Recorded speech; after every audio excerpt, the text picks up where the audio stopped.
Kololo.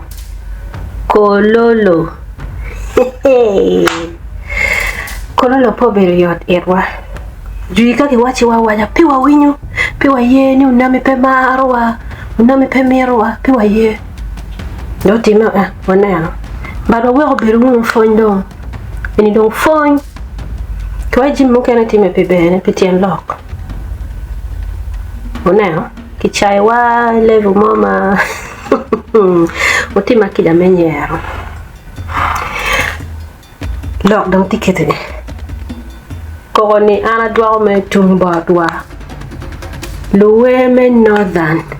Unu tamni kapocha onyoto maki igangu o cherchen kimaru. Utamni un kapo mare ken mu. Nyo in kape mare kekeni. Mamo chako mare. Pa mare. Po ripe. Utamni juiki wajlok ni po yeba. Kara chano TikTok pere. Bari generation ma wati yeni patke ma chon chan jimi no lakhe. TikTok tie ini berka yadu la wori berka tim la wori ni ning no kitika makune kin mo lana kere so the way ndo this is their chance me tikedu go tiukedu chalo tools newe because ginge po mare po ripe unyere kimu po ware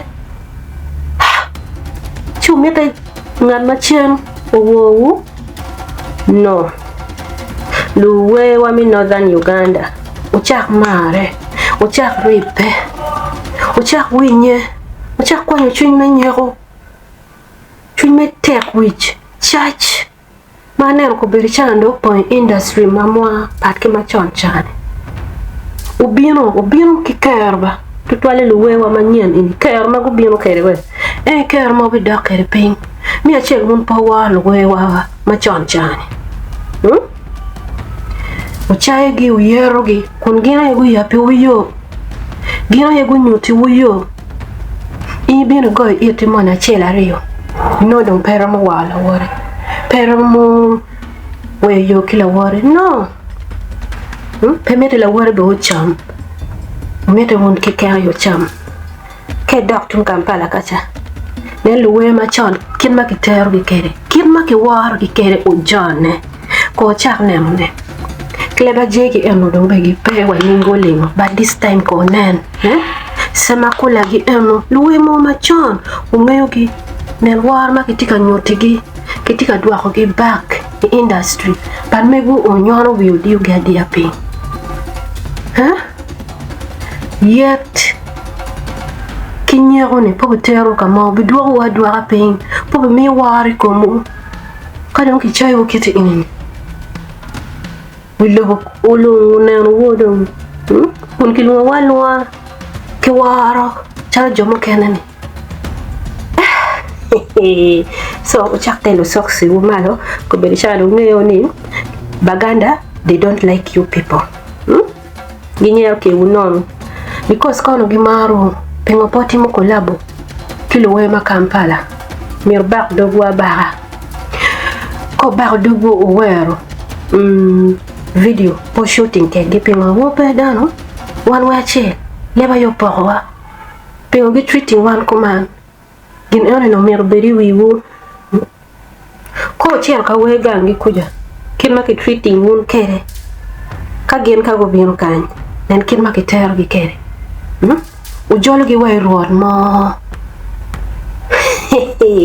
so gin ino otime me bene otime me phone nen jalo bi kela la mo odo ba wa la ngo mana mi lo ne peji matiti me industry wa mamegwa meteni pat ki ma chon ko do ko wi wa ngech kin ma no luwe wa no wer ke dos days cha no TikTok gi repe pat ko bir gi mama ti tiri potami wan ke wa biner wi lo biner ti yeto la wori ti chai la wori dawe yo Acholi ni kar gi time kuman kepe ware but gin Gimara giripe secondly promoter anda biloga biruba tata promoter wunda ko timbe kilo wewa jone o wek ya buywe ben mwero ti kilo nwen promoter mukene loga chiel kibirwa ye luwe woing Utika yako be wilwe.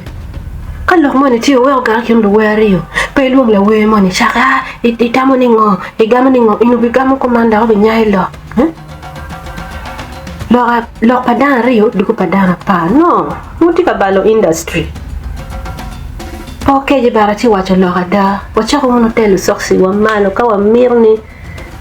Luwe wa me northern Uganda udon. Wano tede ya nige pe wakpe. Ngona ye. Uya bwa kapewe.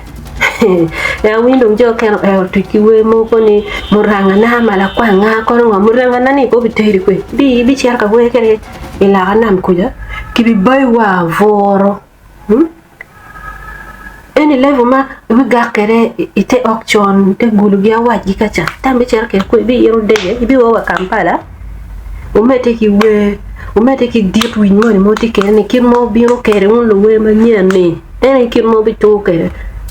Mungu pimo jumo kene tika celebrating their 20 years, 10 years, 15 years.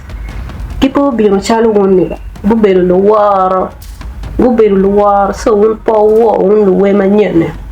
Kiruti ko tiki la gwa ko moya, I don't know.